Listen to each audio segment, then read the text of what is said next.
দুঃখ কি, ভয় কি, এদের কিছুটা এইভাবে ভাবা যেতে পারে। জীবনে যখনই আপনি কিছু একটা লাভ করবেন, তখন সেটা হারানোর ভয় তার সাথেই চলে আসে।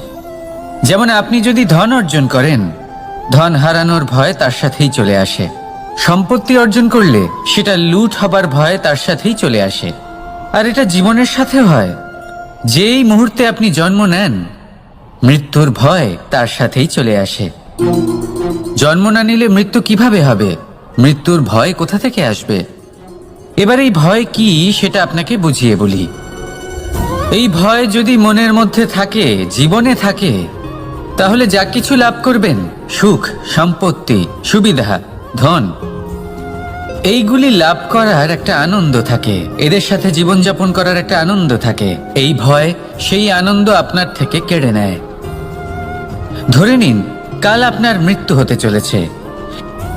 এবার কালকের মৃত্যুর ভয় আজই মনে পুষে রাখলে, তাহলে এই ভয় আজকের সুখ, আজকের শান্তি আপনার থেকে কেড়ে নেবে। ভয় এটাই করে।